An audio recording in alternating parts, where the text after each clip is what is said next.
Welcome all of those who are here with us in person and those remotely.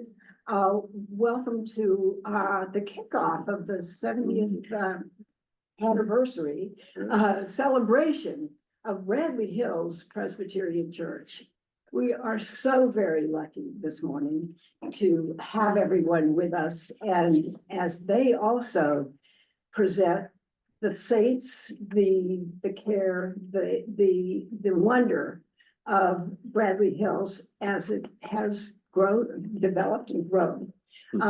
Let's just bow our heads for one moment for a word of prayer as we begin. Loving God, we appreciate your love, for the endurance of your love, for the congregation of Bradley Hills Presbyterian Church, and also for the building and the care that has gone into it. Thank you for what we are able to learn about it as we go forward. We give particular thanks for the life of Joy Panagidis this morning, who gave so much to our congregation in so many different areas. And her spirit and love and life is with us this morning as we learn together. Continue to be with us during this coming month, couple of months and year of celebration. And we all say, thank you, God. Amen. Amen.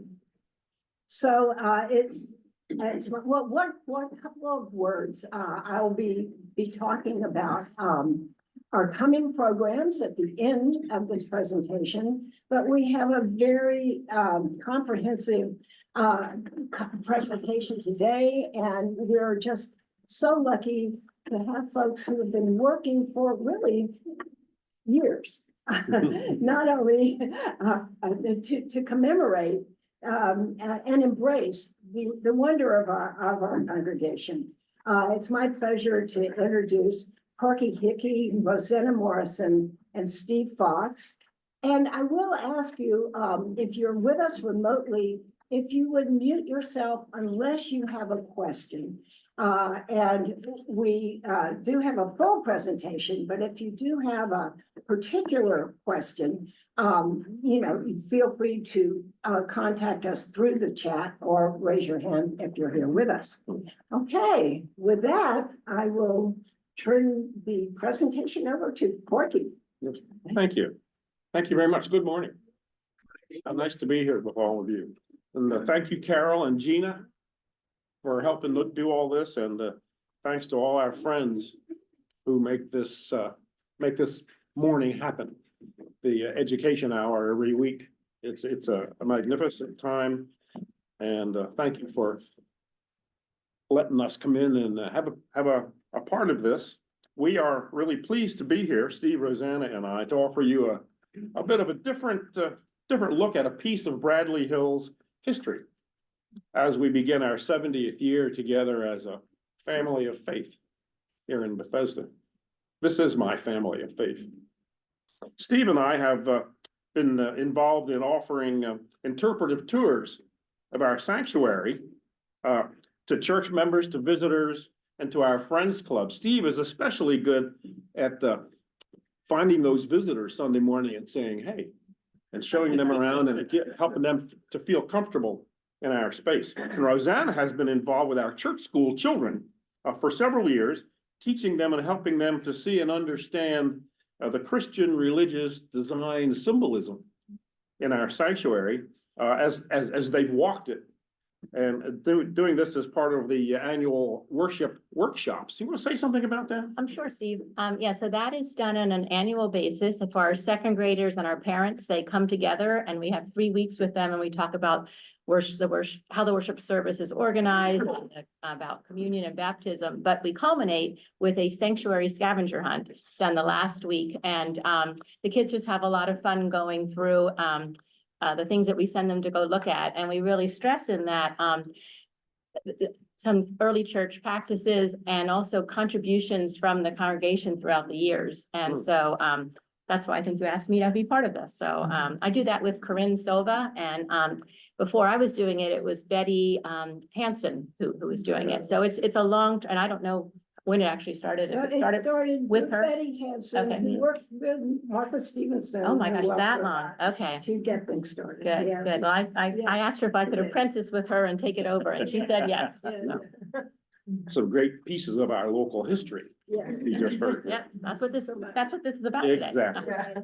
Well, we three have spent the last 2 years or so studying and interpreting the design of our sanctuary, or trying to sort that out, and comparing that with the historical designs of Gothic and medieval cathedrals and temples. And so we've talked with many people who understand this a bit better than we do, and including this 10-pound reference here, which you're welcome to look through. And we've reached out to the original companies that actually designed the sanctuary, designed the stained glass, and did all that in 1964 and 1965. We'll say a little bit more about that. And all of this is presented in the document that you have at your seat. All the details are here, and including at the end, the references that we've used to kind of figure out what our sanctuary says to us. So These and some other very interesting church history documents are being put up on the church website this week also. yeah, So please feel free to look. and this is on the website right now.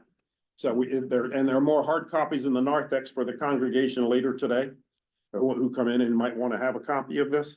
And we're also told that Pastor David will offer some thoughts about all of this in his sermon this morning, which I'm really looking forward to. I have no hints or clues here, but we'll see.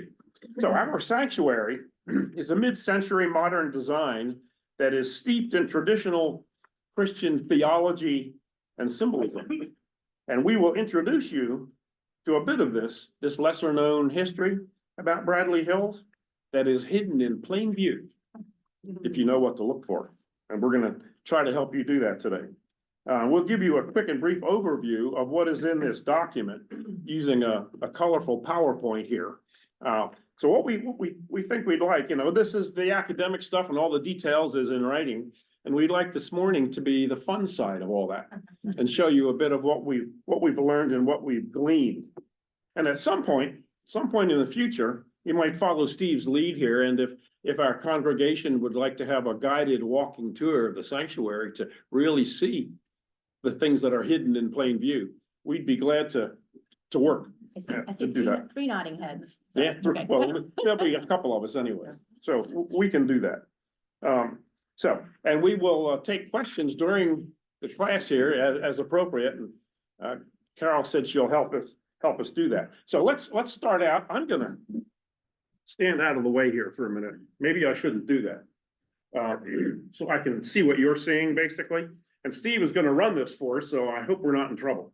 You will be at some point. So our time today, this is what we'd like to do today, to share this with you, give you a virtual tour of the sanctuary with some images and a few videos. Got spliced a couple of videos in here. The less obvious design things in the Christian symbolism. I mean, some of it is obvious, but some of it is not quite so obvious. And we're going to talk a little bit about the history of the stained glass, which is really quite interesting. And a little bit about how our church looks a bit like an old cathedral, if you know what to look at. And then some of the biblical symbols of the numbers 3, 4, and 40, which we'll talk about. And then a bit about the rood screen, the Bradley Hills rood screen, which you can see on the cover of this document. That's a real historical photo there. So next one, Steve, why did we do this?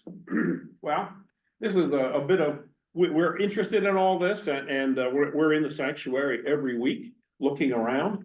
So we want to try to bring this alive a bit and reveal some of the traditional symbolism and the design that is hidden in plain view, and reveal a little bit of maybe some of the history of Bradley Hills that maybe most people are not too familiar with, that we're trying to understand.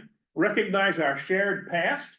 The past is implicit in the structure of the present. And what we'd like to do this to help our friends here at Bradley Hills to understand a bit about the sanctuary, a little bit about the history, a little bit about who we are together here. and contribute to the spirituality of worship in the sanctuary. And also, when we began this a couple of years ago, we hadn't really thought about what to do with it. And the fact that it could help support the 70th year. But when David got involved and saw it, he said, hey. When David says, hey, we say, yes, sir. Next one, Steve. So, Bradley Hills. I can read a little bit of this with you, and you can read it in the document too. But the sanctuary was designed by the firm of Duane and Lawrence, a company in Washington, D.C. in 1964 and 65. Frank James Duane was the original principal architect, and it is believed that the spirituality and the messages and the tone and the design of the sanctuary is attributed mostly to Mr. Duane and to the founding pastor of Bradley Hills, the Reverend Dr. Lloyd Brown. Anybody here remember Lloyd Brown? A few people? Yeah, apparently he was instrumental in this, and we have some of the original documents that Dr. Brown was involved with, and his writing and his words, which are in the document. Go ahead, Steve. So, you all seen this? That's the year of the beginning and the design and the beginning of the fabrication, 1964. Good year, Steve. There were, this was at a time of when Montgomery County was growing very rapidly. And in the first 5 years of the 1960s, there were at least 5 Presbyterian churches built in the Down County area. Bradley Hills, St. Mark's on Old Georgetown Road, Silver Spring, which is a church in the Round, Northwood, which is more traditional, and Colesville. All of them had very different designs, but they're all mainline Presbyterian churches. We also believe that there may be a time capsule inside this cornerstone, but we haven't tracked down anybody who can verify that. So if anybody knows anything about that, please let us know. We don't want to go breaking up that stone to find out. No. All right, go on, next one, Steve. Thanks. Well, this is a generalized floor plan for a cathedral. And when you look at this, I'm going to become the professor here for a minute, if I may. And look at this, the floor plan, the footprint of a cathedral, with the west end and the east end, facing mostly easterly, like our church, the sanctuary, faces a little bit west, no, a little bit north of east. I think it's not exactly, but it's easterly, facing easterly for a good reason. So in the cathedral, this is the west end, the front of the church, with the narthex and 2 towers, which we'll talk about, all color coded, with the nave and the aisles, and then the transept here, the north and south transept, and where the north and south transept meet the nave in the cathedral is called the crossing. So this is the crossing, and in cathedrals, oftentimes above the crossing is a big opening in the church and some kind of a tower or a lantern like we have. And then this piece back here is in a cathedral, it's called the choir. It's not the people who do the singing, it's the place where the singing is done. It's called the choir. And in our church, we call it the choir loft. So, and then behind this portion of the church in a cathedral is a walkway called the ambulatory. And if you ever go to the National Cathedral, find the ambulatory behind the worship space, and you'll see there's lots of meeting rooms and small chapels and other things that radiate off of that. So we have an ambulatory here at Bradley. Most of you probably have been there behind the organ where the Chancel Guild has their workings, and there are some rooms and things back there which we'll talk about. So let's do one more thing. The north and the south transept. You see, the south transept has a porch and an entrance in a cathedral for a good reason. We'll talk about that. Go ahead, Steve. Well, here's the National Cathedral, a magnificent thing, magnificent structure. It looks like it could be in Europe. And when you go in there, you kind of feel that way. So the cathedral has 2 big towers in the front. It has a set of 3 things in here with 3 sets of entry doors and often stained glass over the entry doors, the long nave, the transepts, the tower over the crossing, and some offices and business things to the side here. Go to the next one. Well, here's that cathedral with the 2 towers in the front. They're not really tall towers, but the 2 towers, stained glass in the middle, and 3 sets of entry doors. The 2 center doors that we use mostly is a set, and then a door on either side, so 3. And then some offices and spaces to the side, the long nave, the transepts, and the cross, and the tower above the crossing with our steeple-like cross above it. Go ahead, Steve. Well, entry doors. We have the 2 columns in the towers, as in the cathedral. And we all come up to the church this way every week, but maybe not actually understanding that this is the front of a cathedral in a modern design. Go ahead.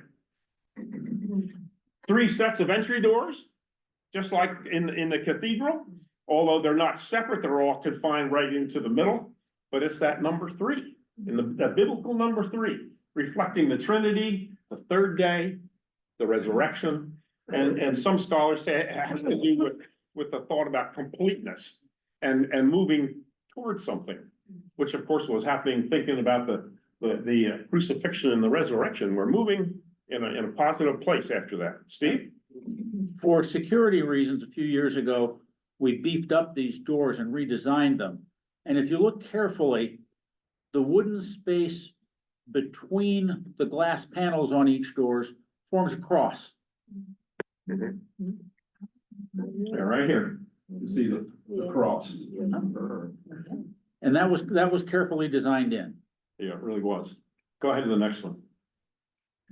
Well, the narthex, this is really an interesting place, our narthex. And depending on where you stand and what you see, it can be very different. A narthex is a porch or lobby connecting the outside area to the worship. In a lot of cathedrals, the narthex was an open portico. In our church, it's inside the building, but it has that look about it. And with the roof of the narthex sloping upward, and that of course helps the freestanding balcony, and the people can sit sort of theater style to participate in worship. But it really has an outdoor porch-like feel to it. And some scholars say the narthex area of the temple is the place where Jesus chased away the merchants and overturned the tables. Now, some other scholars say, well, it might not have been exactly there, but near there. But the narthex is the place where that may have happened. But I know you can feel that in our narthex, no one is going to chase you away. And Corky, we tell the kids in the worship workshop how that in the older churches, the very beginning, early churches, people who are not baptized, they had to be out in the narthex or stay in the narthex and not come into the nave part until they became baptized. This is still reflected a bit in some denominations. Latter-day Saints, for example, you can't go into the main sanctuary unless you've been baptized into that faith. Catholics, you can't partake of their communion unless you have been baptized as a Catholic. So some denominations still maintain this distinction between the members of the faith and the non-members of the faith. Thank you. Go ahead to the next. We welcome everybody. We do indeed. Next slide. Well, standing in the sanctuary and looking westerly toward the front of the church or the foot of the church. Here again is that symbolic 3 sets of entry doors, that magical number 3, and the design here with these windows and the kind of the roundish and the wood in between, it repeats itself in various places in the sanctuary, and we'll look at that. In old cathedrals and temples, it was common for we, the people, to enter down the side aisles, and the center doors to be reserved for for the emperor, the priests and important people coming in through the center. But in our church, we don't do it quite like that. Anybody can come in anytime. And we've talked with David a few times about, as the ushers, about when we should allow people to come in during worship, and he says, anytime. You know, when people arrive, they're welcome to come in. If I'm preaching, so be it. Please show them in. But yet our choir does usually come down in the middle one, and David and Denise come, so we, Right. yeah, from the middle. They're our emperors.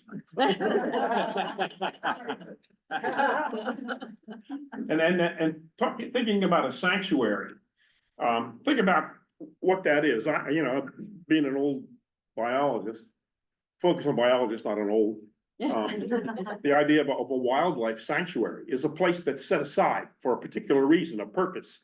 It's spared, it's nurtured for the wildlife or whatever the purpose is, so they can be safe and live. Well, the sanctuary is our safe place. I think we like to think about it that way. But in terms of thinking about a sanctuary, I think the ultimate sanctuary probably was Noah's Ark, floating on the sea, no oars, no rudder, no sail, no motor, no nothing, just floating on the sea, totally trusting God, being totally safe. That was the ultimate sanctuary. We'll say a little more about Noah's Ark as we go through here. I should also point out here that Yoshi at the screens in the back left corner is not part of the original design. It just seems that. It's always there. Oh, my word. Okay, then now turning around and looking easterly toward our worship space, our semicircular chancel with 3 steps. There's that magic number 3 again, totally visible with the wonderful furniture. And when you look at some of the design here at the furniture, the way this is and the way it's up here, it's that kind of vertical, roundish, repeating design.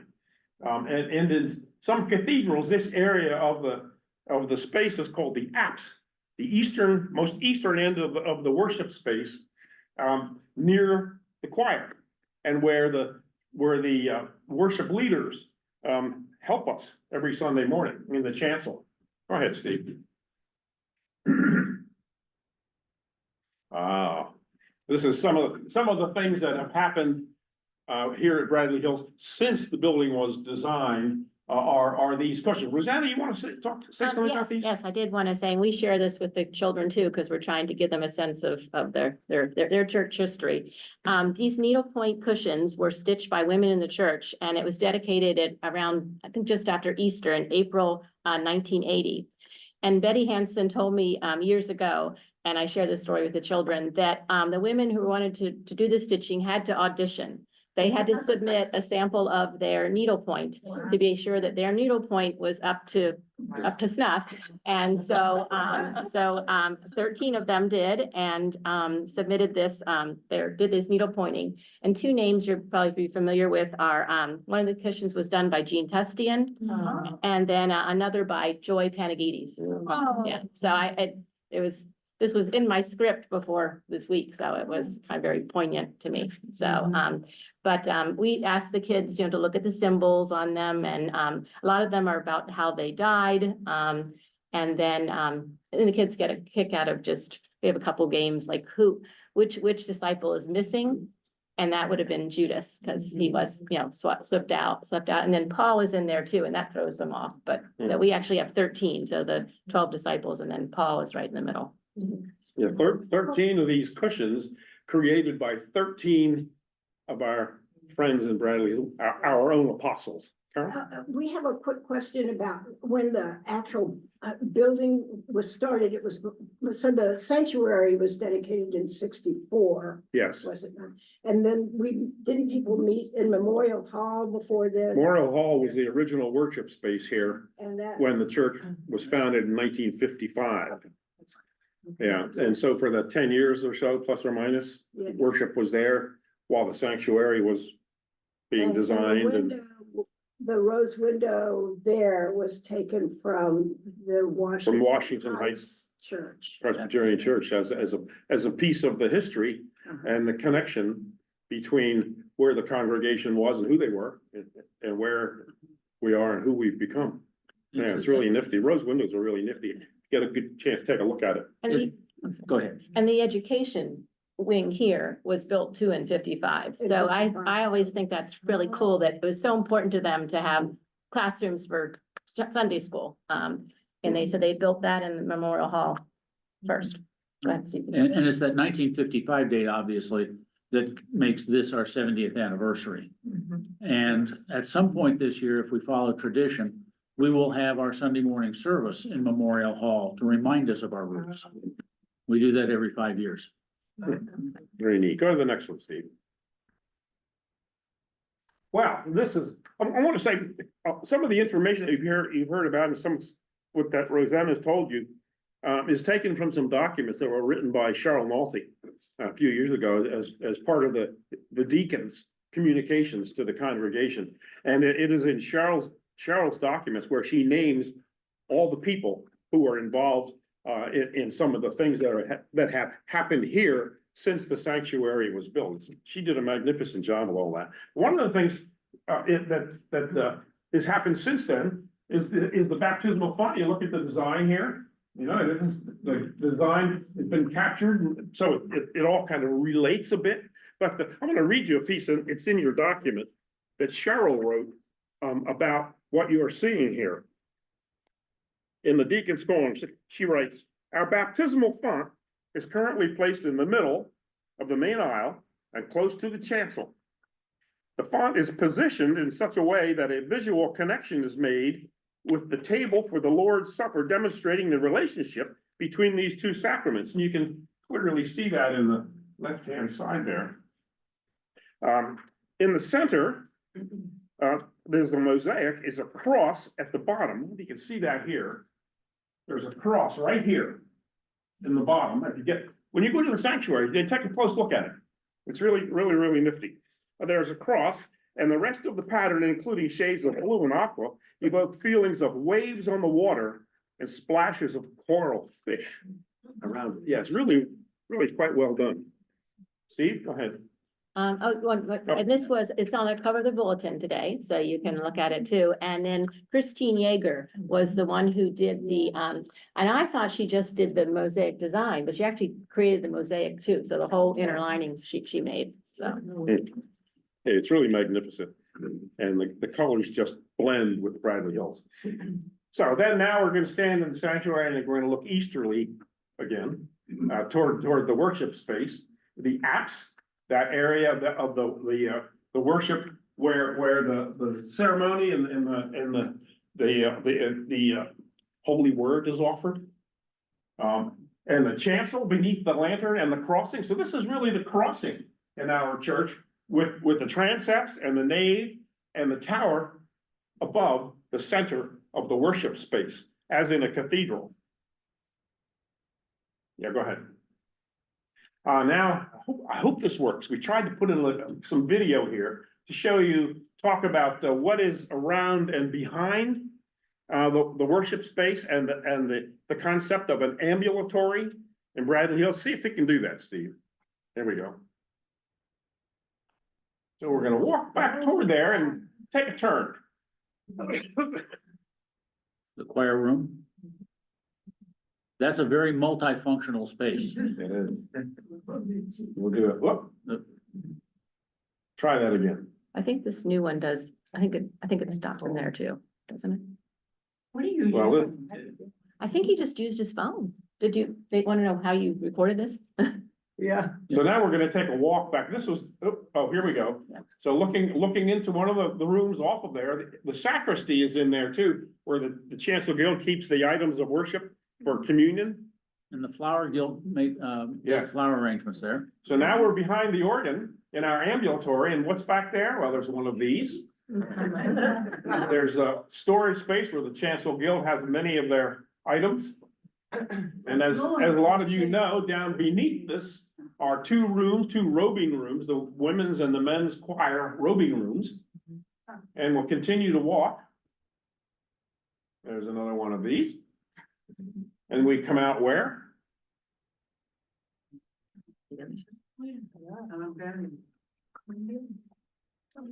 We come out in the south transept. So this is the ambulatory space behind the worship area and behind the organ, which is typical of a cathedral. This is our cathedral.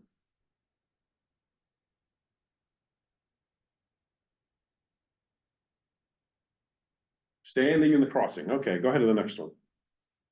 Well, one of those robing rooms downstairs is where the banners are stored.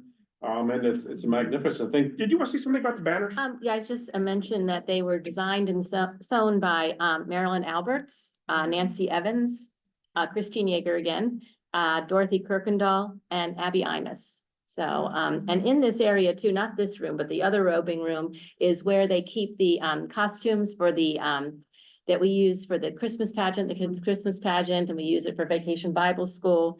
And so these robing rooms have more than robes in them. So off of our ambulatory are some places of business and some rooms that help us in many ways during worship and during other aspects of our life together. Go ahead. Now, in a cathedral, this room where the banners are stored would be called the vestry, is that right? That or the area that is part what we call the sacristy might Yeah, also because be. The vestry would keep the stoles of the ministers or priests, but I don't know if it would be the, vestry. yeah, Right. yeah, so. But we have that little tiny space to do flowers and communion and One of our choir rehearsal. One of our reference sources here, you know, we have things like this and you can see them in the back, but one of our reference sources is Oh. sitting over here, Nancy. Hi, Nancy Paul there. Ah. Yes. Oh, okay. Oh, good. I should actually say, I don't know if it's the right time, a word about the kneeler. Please. Oh, the wedding kneeler. My husband and I commissioned that for our wedding. It wasn't done in time, but I used it for mine. our children used it for theirs. But we worked with Miriam Beeman on that, from the design for that. Miriam Beeman. Yeah. Yeah. And it has our initials and the date and several other Christian symbols, some related to marriage. some not. So, Where is that? I don't know. I don't know. I saw that. Was it along the- Back there. Is it covered up there? It's along the walkway back in In the in back. the ambulatory. Yeah, I saw something that looked like. Yeah. And by the way, Janet and Nancy's dad was pastor for many years. Art Hall, yes. Pastor Emeritus. Yes. Yes. Yeah, he wrote the book with Joe Fouchard that Correct. we used a lot of. I think Cheryl used that too. I mean, yeah. Mhm. So, and Corky was trying not to do that again. He wanted to, how can you compete with those two? So I think we're doing our new spin. Yeah, so. Yes, Can sir. I ask about the design of the chancel? So when I go to a lot of sort of reform Calvinist churches, typically the pulpit is right at the center because it's the word, the emphasis, right? Now, I guess feels more like a cathedral Yes. feeling. I don't know, was there a reason why that was chosen over a typical traditional reform? I don't know exactly what the thought or thinking was then, but your observation seems correct. And in our chancel, the pulpit is facing the chancel pulpit is to the left and the lectern to the right, which is typical of cathedrals and some temples. But it's a lot, it's not built in. It's more flexible, I think, and it appears that way. Go ahead, Steve. Joni has just added that Christine Yeager came when the baptismal font needed to be repaired and she helped. with Oh, that. good. It's been a big part of it. Well, now, we're gonna look at the south transept here. And this is really steeped in old tradition. And when you look at the south transept, and we'll look at the north transept as well, but the south transept has an entry door that goes out to a porch. It is an outside entrance. And before Covenant Hall was built, it was a very small porch with some steps going down. Now it's a big patio out there that connects the south transept with Covenant Hall. But since this is an outside entrance, there are two towers or tower-like structures with stained glass in between. And in old cathedrals, the south transepts often were the places where pilgrims came, people who were coming to the temple or the cathedral for a particular purpose. And in south transepts in old cathedrals often was a place where there were tombs and crypts, either visible in the transept or maybe below, in a level below. And so when Bradley Hills decided that a columbarium would be a wonderful addition to our life, the south transept was the obvious choice, steeped in old history. And so that is where we now can visit those who have departed.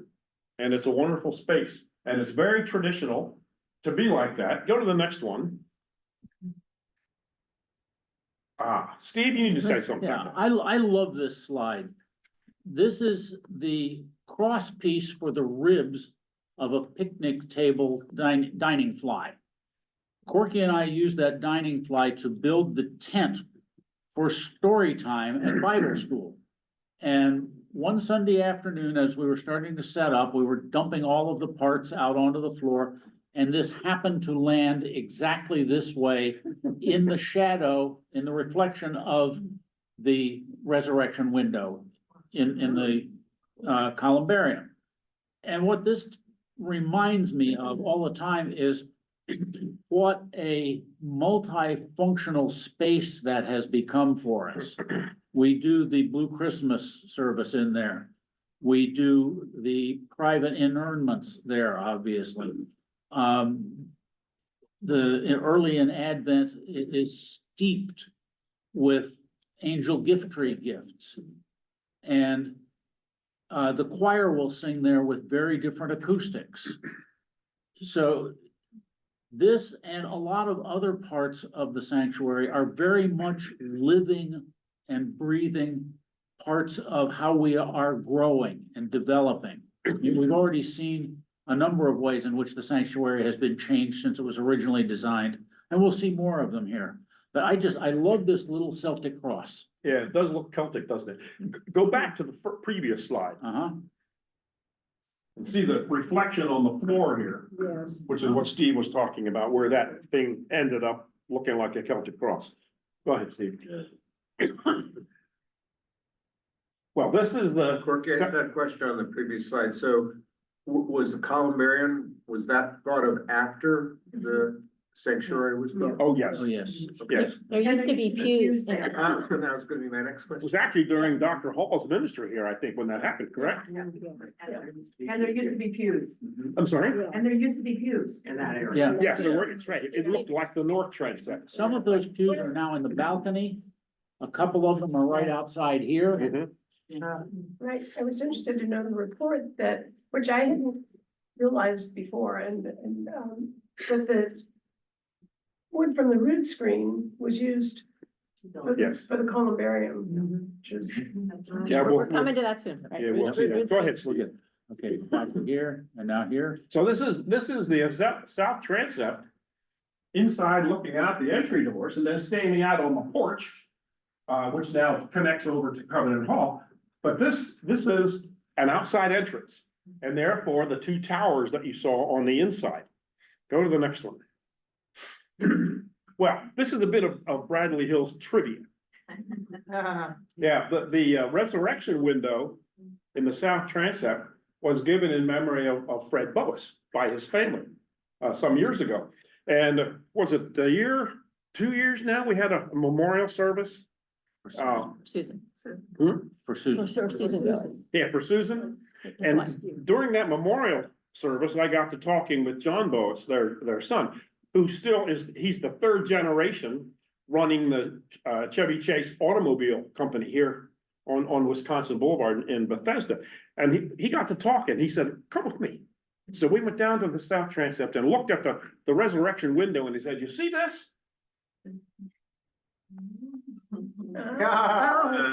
He said, "I think my mother had something to do with that." Just because. So when you're in the south transept, go back one slide, Steve.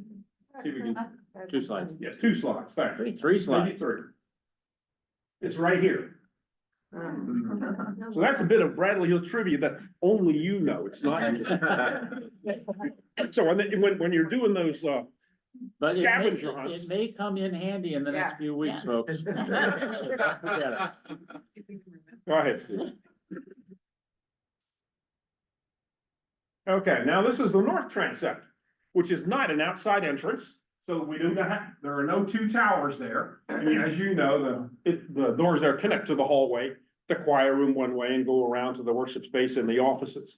So the south transept used to look like this. It was another worship space until the concept of having the columbarium when Dr. Hall was pastor. Go ahead, Steve. Well, now talking about rood screens, which you see on the cover of the document here. You know, why talk about rood screens at Bradley Hills? Well, it's really quite interesting, actually, and Donald Sutherland helped us to understand a bit about this. And Donald is quoted in the document there. So the rood screen typically is this structure that separates the nave, where we are, from the more holy space, where the clergy might be, and or the choir, the space for the choir, and the singers who sing there. And this is very typical of a cathedral having a very ornate divider, a rood screen. The rood is the cross. And the screens all different designs. Some of these dividers have a cross here, some are above like that. And in Bradley Hills, go to the next one. You've seen this and it's on the cover. This is what the sanctuary looked like before the organ was installed in 1972, when Dr. Hall was pastor, and he arranged for this new, young, really talented musician, Donald Sutherland, to come in.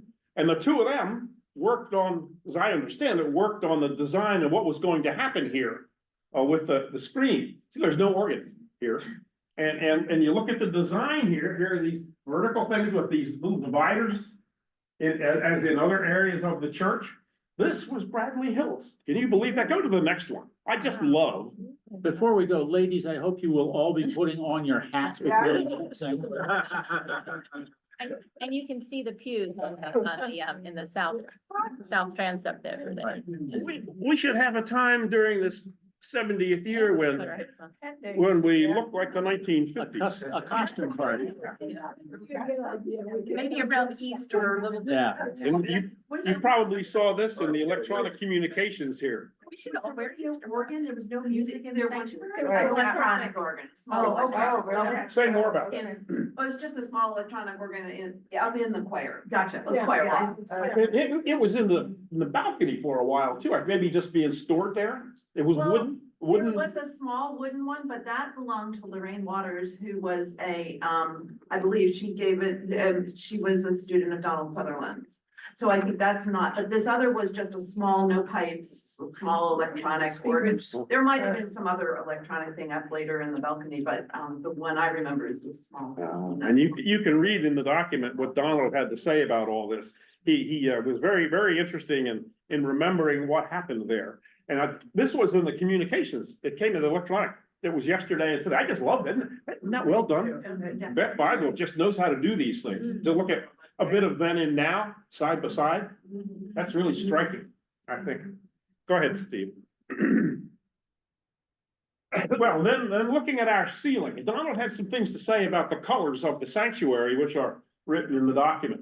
And looking at the ceiling, some churches and cathedrals have a very vaulted ceiling, which is in some aspects is reminiscent of being in Noah's Ark and either looking to the roof or standing up and looking down into the hull of the ship with the ribs all showing here. And in our church, there's a couple of ways that I've been told to maybe interpret this.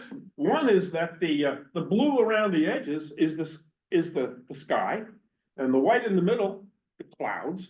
And as you go toward the front of the church, toward the crossing and the apse, the sky opens up for the people to see God, for God to see the people. And the four piers or pillars are designed sloping just like the building is when you walk in, when you're in the back of the church, you look forward, it's not just straight, it's angled.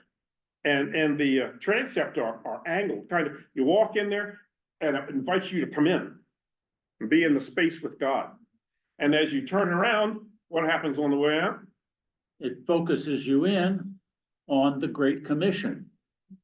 As we walk out, we're reminded every week of our duty to spread the gospel.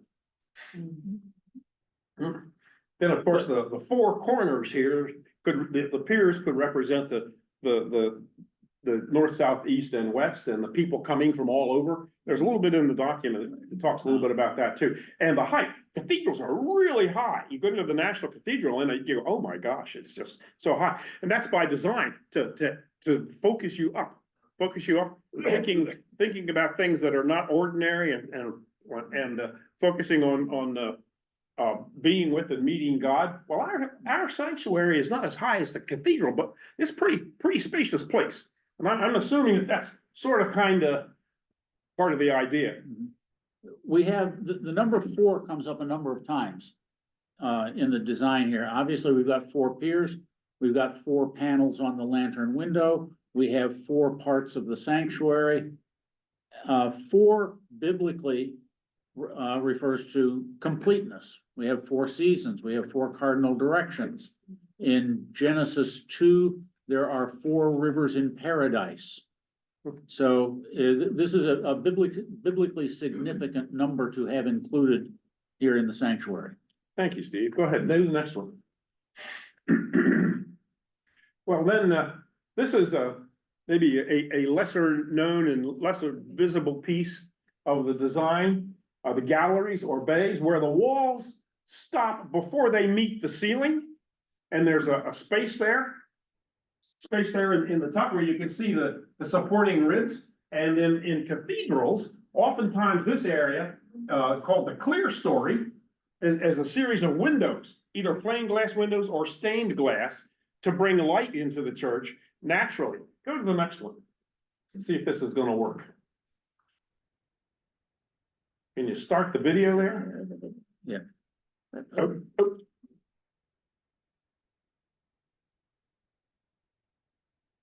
The lights are out in the church. Hopefully.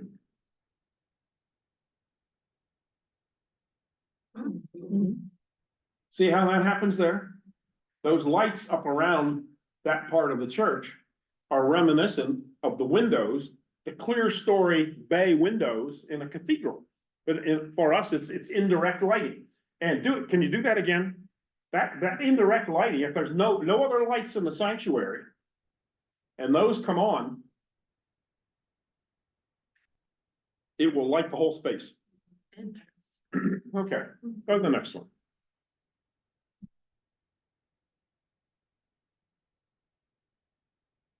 We're at 10:05. Okay.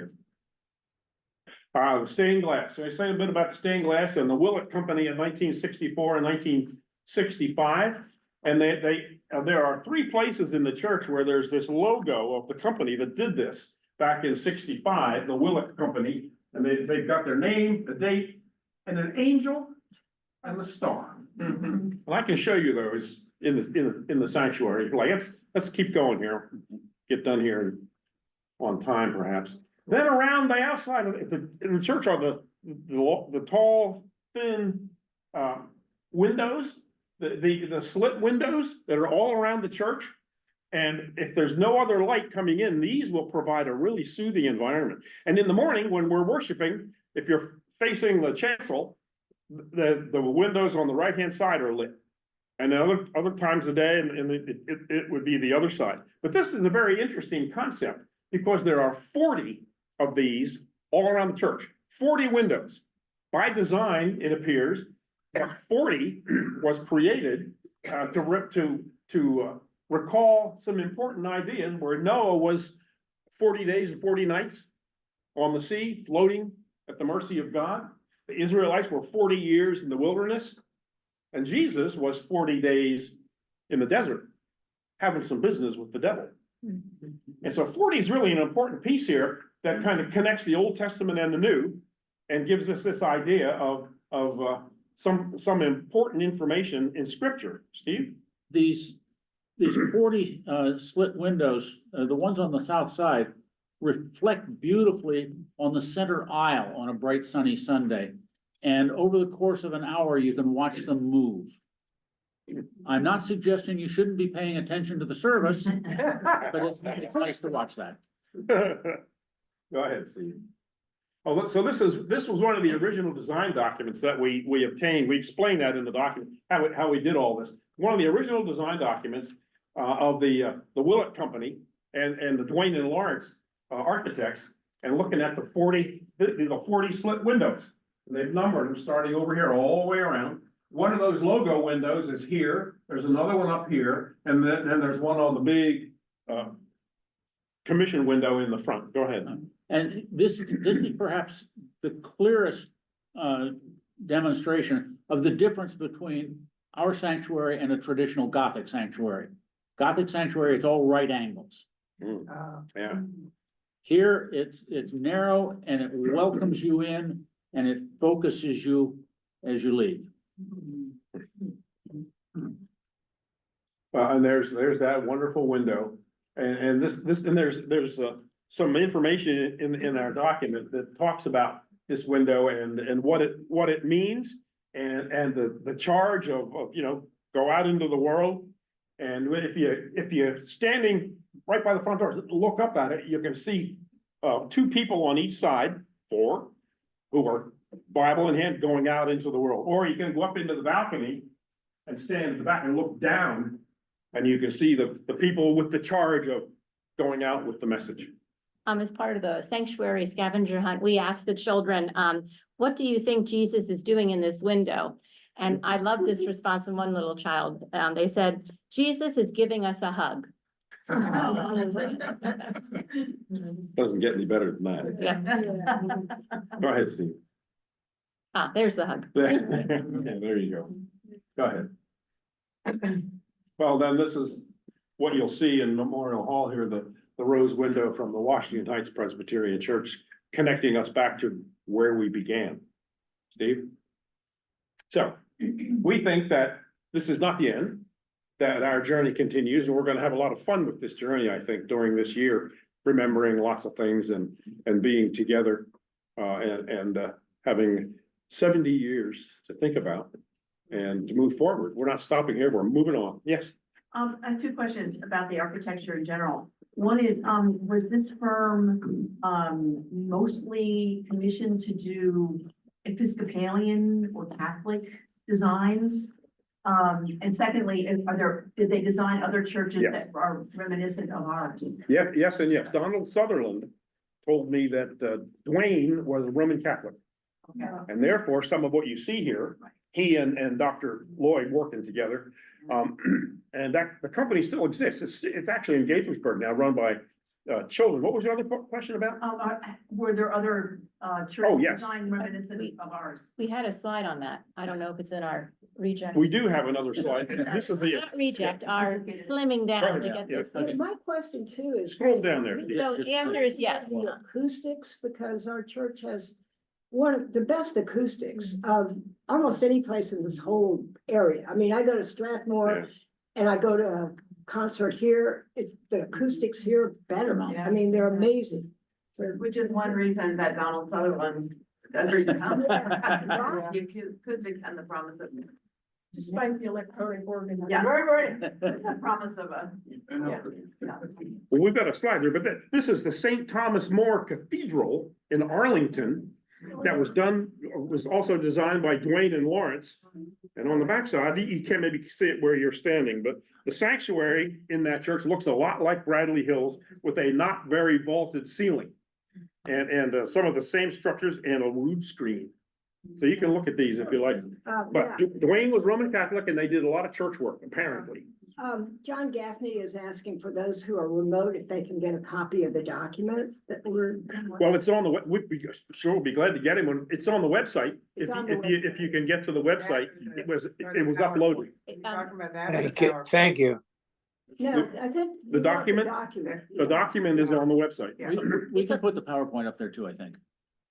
That would be Okay. nice. And Beth said that it's a little buried right now, the document, but she's gonna then move it to the 70th anniversary page, John. Okay. So I would wait a week and search for it just because she gave it, it's buried. Question, Q&As or something. I don't know.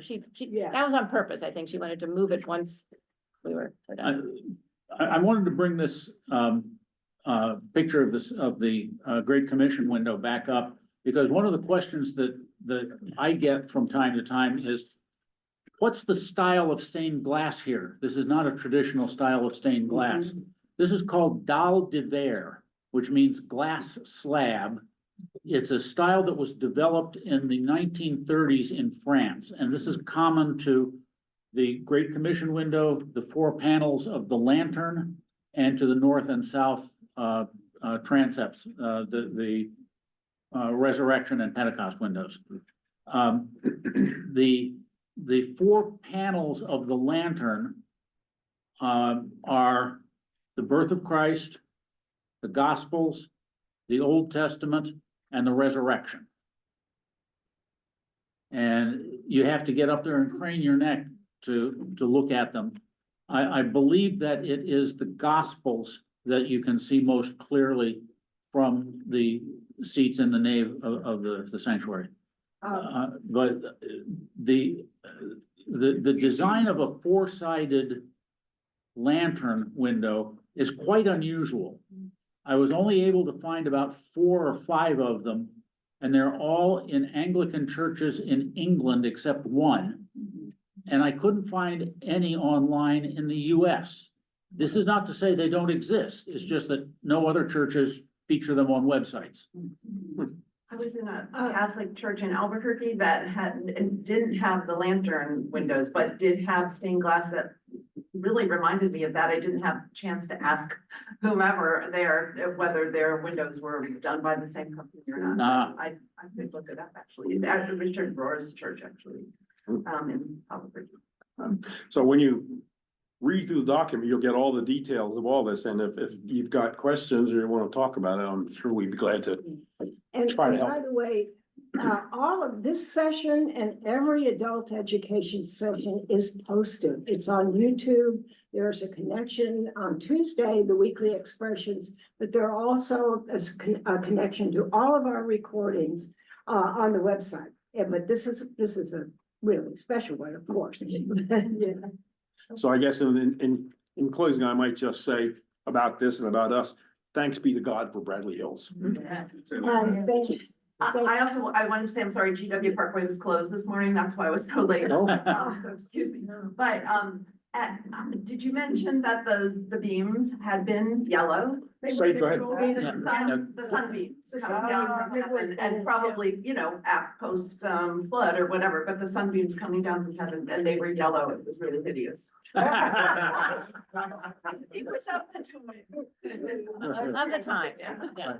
And the 4 figures at the lower corners of the Great Commission window are all men in business suits, no women. Yes, that's true. Wow, Of the time. okay. I don't, That's another session or That's two. not- yeah, that's 1965 culture. Well, we can also talk about the founding and the moving and all of that at some point, but this has been unbelievable. The care and the beauty of the presentation and the love that you all have, everybody here has given years and years of love and service Thank to you. Bradley Hills. And this, what a beautiful way to express your love. Thank you Thank you. so much. Thank you.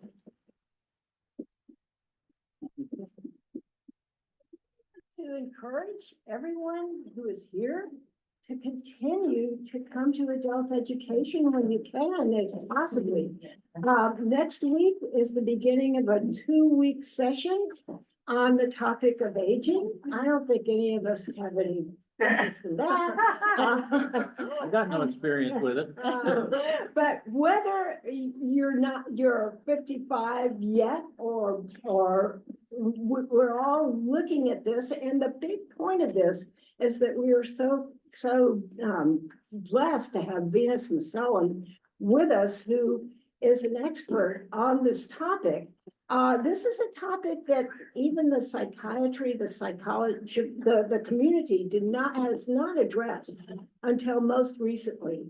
And we're beginning to uncover and find both positive aspects and the other ways that we need to look at and deal with aging. This is a two-part series followed on February 2nd and 9th by a small group.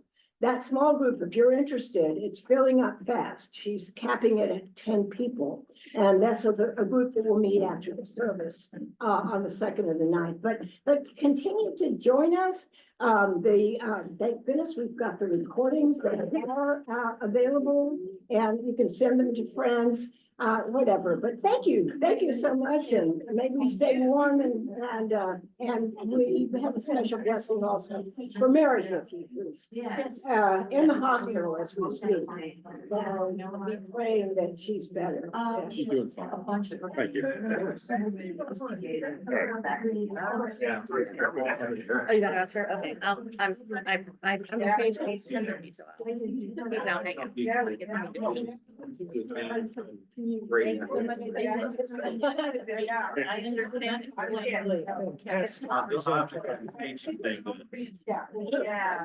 Validate that.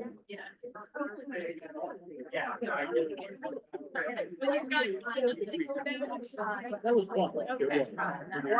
It was. Just pray for him.